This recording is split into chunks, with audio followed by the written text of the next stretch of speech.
ये बात हम कर रहे हैं इंग्लिश की। इंग्लिश में आपको जो भी आपका एग्ज़ाम होता है उसमें एक बहुत बड़ी भूमिका इंग्लिश की रहती है।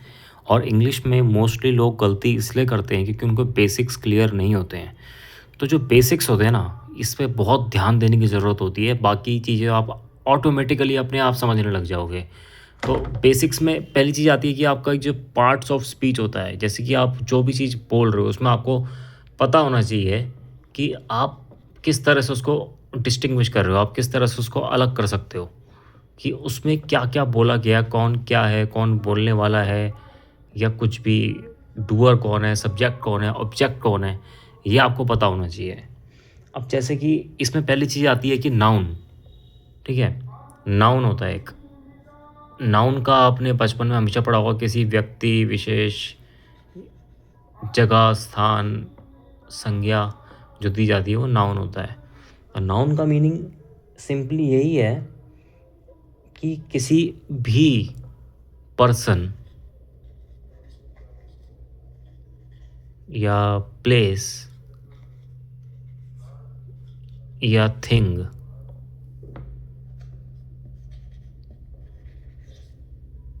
ये सब चीज़ें जो होती हैं, यहाँ तक कि आपका कोई विचार भी है, मतलब आपके कोई थॉट्स हैं, आइडियाज़ हैं, तो उसको भी हम नाउन में लेते हैं। तो ये नाउन होता है। ये आपको आइडेंटिफ़ाई करना पड़ेगा हर एक सेंटेंस में जो भी आप पढ़ते हैं। जैसे कि मैं बोलता हूँ कि मान लीजिए एक सेंटेंस है कि रवि बॉट ए कार। इसका मतलब ये है कि रवि ने एक कार खरीदी है, कि रवि ने एक कार खरीदी है। अब इसका मीनिंग क्या है? अब इसमें पार्ट्स ऑफ स्पीच आप आइडेंटिफाई कीजिए, इसमें नाउन क्या है? देखिए, ये रवि है। रवि, क्योंकि अभी हमने डिस्कस किया कि क्या होता है नाउन, पर्सन, प्लेस या थिंग या आइडियाज़ के नाम जो भी होते हैं वो नाउन होते हैं। तो रवि एक पर्सन है, रवि एक लड़का है, तो ये सीधा सीधा नाउन हो गया। और यही सब्जेक्ट भी है। सब्जेक्ट मतलब, क्योंकि जिसने बाय करा है, जिसने कार खरीदी है, वो कौन है? वो रवि है ना। तो रवि के इर्द गिर्द बात घूम रही है। अब आता है बॉट। बॉट का मतलब है, ये अ, अलग टेंस है उसकी, P2 है। तो बॉट का मतलब है कि उसने खरीदी है। तो ये क्या है? ये उसका एक्शन है कि उसने खरीदा है। उसने क्या किया है? उसने खरीदा है। तो इसका मतलब ये एक वर्ब है। देख रहे हैं आप? पार्ट्स ऑफ स्पीच आप धीरे-धीरे समझने लग जाएँगे कि एक रवि नाउन है और रवि सब्जेक्ट है। रवि ने क्या करा? रवि ने बॉट करा, या रवि ने खरीदा। इसका मतलब वो एक वर्ब, बॉट। और क्या खरीदा? कार। तो कार क्या हो गई अपने आप में? कार हो गई ऑब्जेक्ट, यानी कि इसको खरीदा गया है।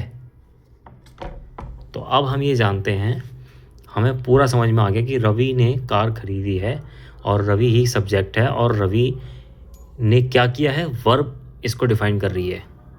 वर्ब है जो बताती है कि हम क्या कर रहे हैं, एक्शन क्या हो रहा है। और क्या एक्शन किस पे लिया गया? कार पे, यानी कार को खरीदा गया रवि के द्वारा। ये चीज़ यहाँ पे फिक्स हो गई, ठीक है? ये नाउन था। और एक चीज़ और होती है पार्ट्स ऑफ स्पीच में जो आपको सीखनी चाहिए, वो है, एक तो नाउन हो गया हमारा, एक हो गया प्रोनाउन।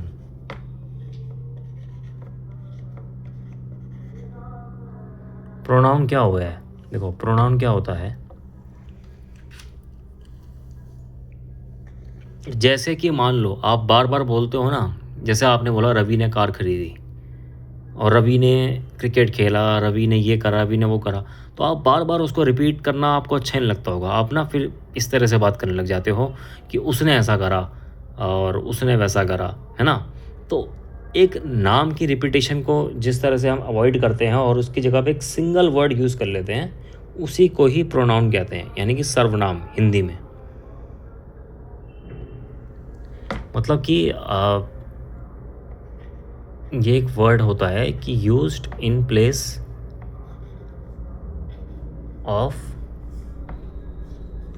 A noun. ठीक है, अब ये जो नाउन है, जो भी व्यक्ति विशेष संज्ञा जो भी आप ऊपर दे रहे थे, बार बार रवि ना बोल करके आप उसको उसी तरह से बुलाएंगे, मतलब ही, हिम, इस तरह से करके। अब जैसे कि मैं अगर इसी सेंटेंस को लिखूं, मान लो आप लगातार इसको बोल रहे हो, तो आप क्या बोलोगे? रवि बॉट ए कार की जगह आप ये बोल सकते हो ना किसी को भी। आप रवि के बारे में बहुत देर से बात कर रहे हो, तो बार बार आप उसको रिपीट करना नहीं चाहोगे, तो आप ये बोलोगे ही बॉट ए कार। यहाँ पे ऑब्वियसली ये ऑब्जेक्ट हो गया, ये आपका वर्ब हो गया, ये पार्ट्स ऑफ स्पीच बार बार आपको याद करनी पड़ेगी। और ही जो है ये प्रोनाउन हो गया आपकी बार। पहले ये नाउन था, अब यहाँ पे हमने ही यूज़ कर लिया, तो ये आपकी बार ही बॉट ए कार, यानी कि ये अब ये प्रोनाउन हो गया। आपको रिपीटेशन करने की ज़रूरत नहीं पड़ी। ये आपका फ़ायदा हुआ प्रोनाउन को यूज़ करने से।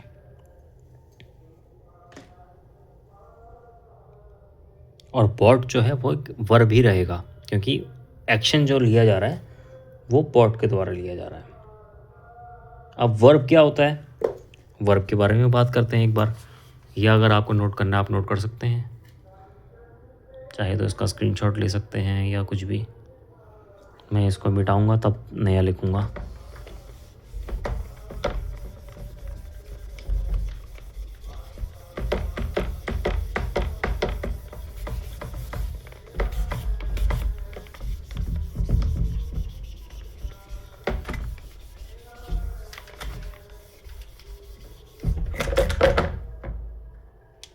अभी हम बात करते हैं वर्ब क्या होता है। देखो वर्ब, क्योंकि वर्ब की बात हुई है ना यहाँ पर, तो वर्ब क्या होता है देखो। वर्ब,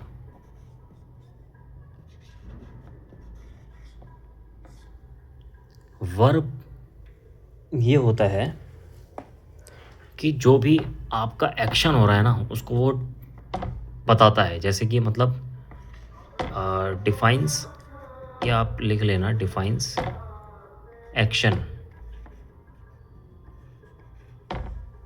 ठीक है, जो कुछ भी हो रहा है, आप खेल रहे हो, रवि प्लेस क्रिकेट, क्या कर रहा है? रवि क्रिकेट खेल रहा है, तो कौन बता रहा है? वर्ब बता रहा है कि रवि खेल रहा है।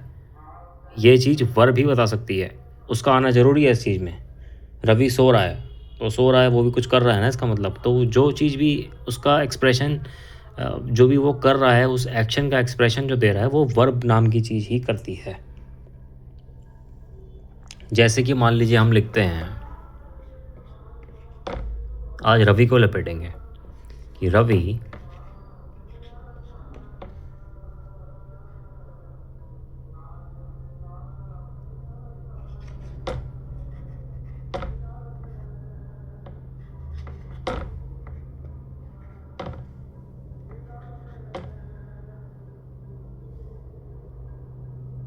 नहीं, इसको हटाना पड़ेगा, ठीक नहीं लग रहा है यार ये।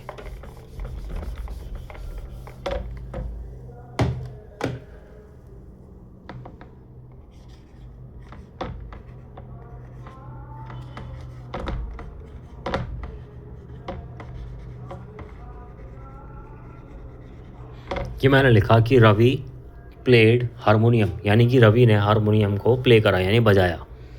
हारमोनियम बजाना मेरे हिसाब से आप सभी समझते हैं। तो इसमें अब क्या देखो, पार्ट्स ऑफ स्पीच कैसे अलग करी जाती है कि रवि, रवि अपने आप में एक सब्जेक्ट है, क्योंकि रवि ही कुछ कर रहा है, ठीक है ना। प्लेड, ये आ गई वर्ब, ये डिफाइन कर रही है एक्शन को कि रवि ने हारमोनियम के साथ क्या किया है। रवि ने एक्शन क्या किया हारमोनियम के ऊपर। हारमोनियम यहाँ पे ऑब्जेक्ट है, ठीक है। तो हारमोनियम एक ऑब्जेक्ट है जिसके साथ रवि ने क्या करा, उसको प्ले करा, यानी उसको बजाया। तो ये हो गई वर्ब। तो बहुत इजी है देखो, कि आपने पार्ट्स ऑफ स्पीच अलग अलग करना जानना ही पड़ेगा, तब आप एकदम से कर सकते हो कोई भी सवाल आपके सामने आ जाए तो। और आगे हम एडजेक्टिव के बारे में बात करेंगे। तब तक के लिए आप इस वीडियो को देख करके अपना ओपिनियन शेयर कीजिए और आगे फिर बढ़ते हैं एडजेक्टिव की तरफ।